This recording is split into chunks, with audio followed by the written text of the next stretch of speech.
राधे राधे दोस्तों, कैसे हैं आप सब। तो मैं कुछ लोगों को एक जानकारी देना चाहती हूँ। बहुत सारे लोगों के साथ कुछ सिचुएशन ऐसी बनी हुई है जो जानना चाहते हैं कि इनर वर्क क्या है। इनर वर्क के नाम पर आप बहुत सारी चीज़ों में लिप्त हो, लेकिन इनर वर्क के नाम पर मैं आपको सिर्फ सादा सा एक सिंपल सा तरीका बताना चाहती हूँ कि मेडिटेशन हम क्यों करते हैं। मेडिटेशन हम इसलिए करते हैं ताकि हमारे दिमाग के अंदर जो चीज़ें भरी हुई हैं उन चीज़ों को से हम मुक्त हो सकें, उन चीज़ों से, उन फालतू की बातों से आप मुक्त हो सकें, इस संसार से मुक्त हो सकें और अपनी आत्मा का सार को सही ढंग से समझ सकें। इसलिए हम करते हैं मेडिटेशन। जो इंसान लगातार मेडिटेशन करता रहता है, धीरे धीरे वो इस सारी चीज़ों से बाहर हो जाता है और उसके अंदर परमात्मा का वास नेचुरली होने लग जाता है ना, जिसके कारण से उसके अंदर से नकारात्मक चीजें निकल जाती हैं, बाहर निकल जाती हैं। ना वो किसी से ईर्ष्या करता है, ना किसी से उसको मतभेद मनभेद रह जाता है। इसलिए यूनिवर्स आपसे बताना चाहते हैं कि अगर आप मेडिटेशन करते हैं तो आप ये मत सोचिए कि मेडिटेशन करने से ही सारी चीजें होंगी। मेडिटेशन का मतलब है आप 24 घंटे मेडिटेशन में रहे, चलते फिरते भी मेडिटेशन में इंसान रहता है जब वो अपनी अवेयरनेस में होता है, अवेयरनेस में रहता है। जब हम किसी का मन दुखाने लगते हैं तो हम याद रखते हैं कि सामने वाले इंसान का मन नहीं दुखाना, मन दुखाने से ईश्वर का ही मन दुखता है। जब हम याद रखते हैं कि सामने वाले को दुख देने से ईश्वर को ही दुख दे रहे हैं, तो इन सारी चीजों का जब आप ध्यान रखते हैं, जब आप पूरी हर चीज का ध्यान रखते हैं और आपको याद रहता है कि आपकी लाइफ में आप अवेयरनेस में रहते हैं कि आपने अगर किसी के प्रति कोई बुरी इच्छा रखी है, कोई मन के अंदर गलत भाव रखे हैं, तो वो भावों को आपको ही झेलना पड़ेगा, वो रिटर्न होके आपकी साइड ही आएंगे। अब मतलब हर टाइम अगर आप एक अच्छी अवेयरनेस के अंदर हैं, आप अपने सोल के प्रति अवेयर हैं, आप अपनी सच्चाई के प्रति अवेयर हैं, आपको सुख दुख और झूठ और सच के अंदर आप अवेयर हैं, मतलब एक ऐसी अवेयरनेस जो हर वक्त आपको ईश्वर तत्व में लिप्त रखे, एक ऐसी अवेयरनेस जो आपको हमेशा याद रखने पे मजबूर करे कि ईश्वर है और ये जो फिजिकल वर्ल्ड है वो सिर्फ हमारे लिए एक झूठ है, छल है। इसमें हमें सिर्फ रिएक्ट करना है उस हद तक जिस हद तक हम इस संसार में रह सकें, लेकिन अंदर के भाव हमेशा हमारे शुद्ध और पॉजिटिव बने रहे हैं।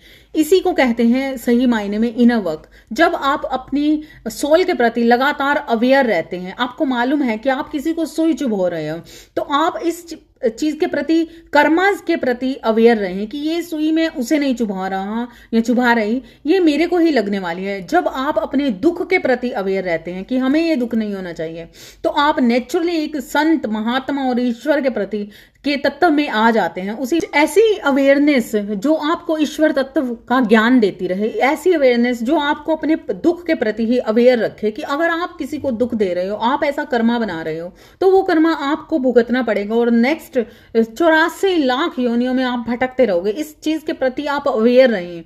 हमें कोई मार रहा है, पीट रहा है, गालियां दे रहा है, बुरा कह रहा है, कीचड़ उछाल रहा है हम पे, हमें बदनाम कर रहा है, हमारे प्रति गलत भावनाएं रख रहा है, हमें दुख पे दुख दे रहा है, हमारे मतलब यहाँ तक कि आपके बाल खींचकर जब द्रौपदी के किस तरीके से दुशासन लेकर गया और उसने उसको अपमानित किया, तब भी जब द्रौपदी ने हाथ छोड़कर श्री हरि माधव बोला तो वो सब उन्होंने उसके प्रति क्या किया, सिर्फ उस हद तक लड़ी जितना लड़ सकती थी, लेकिन सामने वाले को उसने माफ कर दिया और सब हरि पर छोड़ दिया। जब ऐसा आप करते हैं तो आप करते हैं राइट मायने में इनर वर्क, और जब आपका ये इनर वर्क यूनिवर्स देखते हैं, ईश्वर देखते हैं, तो आपको किसी भी चीज के लिए एक्शन लेने की जरूरत पड़ती नहीं है, किसी भी चीज के लिए रिएक्शन देने की जरूरत नहीं पड़ती है, क्योंकि आपको मालूम है कि यूनिवर्स आपको तैयार कर रहे हैं उस अच्छे कर्मों को में लिप्त होने के लिए जो सामने वाले को भी एक ना एक दिन रियलाइजेशन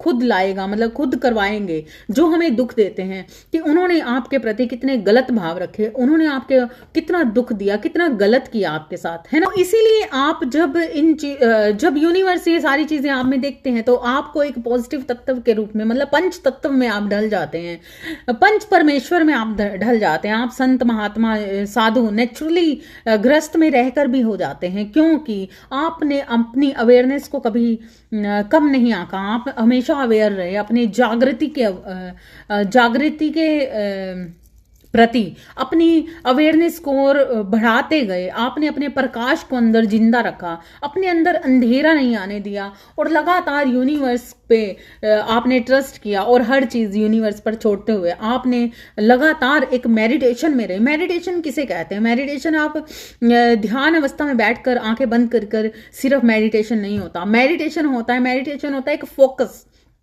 मेडिटेशन का मीन्स होता है फोकस। जब आप अपनी लाइफ के प्रति फोकस्ड होते हैं, जब आप अपनी अवेयरनेस के प्रति फोकस्ड होते हैं, जब आप अपनी सोल के प्रति फोकस्ड होते हैं, जब आप अपने कर्मास के प्रति फोकस्ड होते हैं और आपको रियलाइजेशन होता है कि इसके ऊपर हमें किस तरीके का एक्शन रिएक्शन करना है जो हमारे कर्मास में हमें लिप्त ना कर दे। तो जब आप इस तरीके का मेडिटेशन करते हैं, अपने फोकस्ड को अवेयरनेस में लाते हैं, तो वही होता है आपका राइट में इनर वर्क। ओके, तो ये इनर वर्क जो भी इंसान करता है, अपनी सोल के प्रति अवेयरनेस रहना ही सही मायने में सही तरीके का मेडिटेशन होता है। जब आप अपनी जिद, अहंकार और अपनी गलत भावनाएं और सबसे बड़ी बात यह है कि मैं को नहीं छोड़ते, मतलब जब आप दूसरों को सुनना शुरू करते हो, जब आप दूसरों को समझना शुरू करते हो, जब आप दूसरों के प्रति अपना नजरिया सही करते हो और आपको महसूस होता है, क्योंकि हम जब सुनते हैं, लगातार सुनते रहते हैं तो हमारे अंदर ज्ञान का प्रवाहन होता है। सही और गलत मायने हम सिर्फ अंदर आंकते हैं, ना कि बाहर दुनिया में तर्क वितर्क में फंसते हैं। जब इन चीजों में हम नहीं जाकर अपने फोकस को पूरी तरह से मजबूत कर लेते हैं, पूरी तरह से अपने मेडिटेशन को प्रॉपर तरीके से निभाते हैं, मतलब अपनी अवेयरनेस को शुद्ध करते हैं। क्योंकि जब मेडिटेशन, आप ध्यान अवस्था में जब बैठकर मेडिटेशन करते हैं तो उसका मतलब होता है कि आप खुद को पक्का कर रहे हो, मजबूत कर रहे हो। और जब आप मजबूती पर आते हो तो नेचुरली आप चलते फिरते भी फोकस्ड रहते हो, अवेयरनेस में रहते हो, एक मेडिटेशन में रहते हो। जब आप मेडिटेशन में रहते हो तो तब कभी भी आप तर्क वितर्क में नहीं जाते, तब आप कभी भी तू मैं में नहीं जाते। तू सिर्फ रहती है लेकिन मैं में नहीं रहते। जब आपको आपकी जिद के कारण आप किसी चीजों को नजरअंदाज नहीं करते हैं और अपनी जिद के कारण आप हर चीज को मतलब नजरअंदाज ना करके और सही और गलत की लड़ाइयां लड़ते रहते हैं क्योंकि आपको अपने आप को पहले मजबूत करना है। ये स्टेप बाय स्टेप आपको मेडिटेशन का प्रोसीजर पूरा करना होता है। पहले ध्यान अवस्था में जाकर फिर पूरी तरह से अपने आप को भजन मार्ग में लेके आध्यात्मिक करके हर तरह से आपको पूरी तरह से मजबूत करना है अपने आप को, तब जाकर कहीं आप चलते फिरते इस मेडिटेशन को, फोकस्ड को निभा पाते हैं, क्योंकि तब आप पूरी तरह से ईश्वर तत्व में हो जाते हैं। तो ये चीजें निभाते हुए सिर्फ आपको क्या करना है, अपनी मैं को तोड़ना होता है, अपनी मैं को छोड़ना होता है।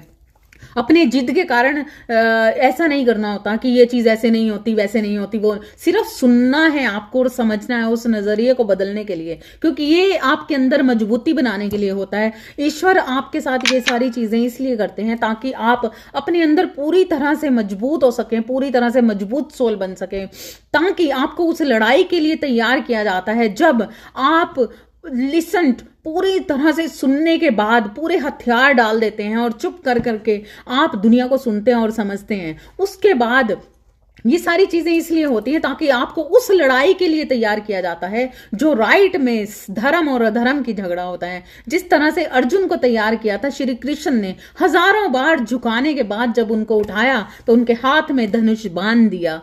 और धनुष बाण भी तब दिया जब अर्जुन और उसके सारे भाइयों ने बहुत टाइम तक उस झगड़े को सिर्फ हाथ जोड़कर साइलेंटली चुप करके हर चीज को झुकते हुए, जो अपने आप को झुकाते हुए हमेशा साइलेंटली साइड किया, क्योंकि धर्म पर थे वो। लगातार किसी भी तर्क वितर्क से हटकर उन्होंने हर गलत सही को अपनाया, सही चीज को। उनकी सोल की अवेकनिंग चल रही थी। जब तक उनकी सोल पूरी तरह से मजबूत हुई तब तक वो चुप रहे। लेकिन जिस दिन वो सोल पूरी तरह से प्रकाशित हुई और उसको धर्म के युद्ध में जाना था, तब श्री कृष्ण ने खुद अपने हाथ से उनको धनुष बाण पकड़ाया और उस लड़ाई के अंदर झोंक दिया जो धर्म और अधर्म की लड़ाई थी। इसीलिए इस वक्त पर जो सोल पूरी तरह से अपने आप को झोंक रही है आइसोलेशन में, पूरी तरह से ब्रह्मचर्य में, पूरी तरह से अवेकनिंग में, पूरी तरह से प्रेम में, प्रेम अनकंडीशनल लव, अपने प्यार से ज्यादा कुछ भी नहीं है ना, तो अपने प्यार के अलावा कुछ भी नहीं, तो तब आप पूरी तरह से प्योर हो जाते हैं, राधा हो जाते हैं। राधा एक मजबूत कौन थी? हर तरह की लक्ष्मी, अन्नपूर्णा, हर तरह की देवी दुर्गा, जो धनुष्मान भी उठाती थी और प्रेम से गोद में बच्चे को भी सुलाती थी। तो इस तरह से जब आप तैयार किए जाते हो पूरी तरह से, तब आपके हाथ में होता है वो धनुष्मान जो अधर्म का नाश करता है।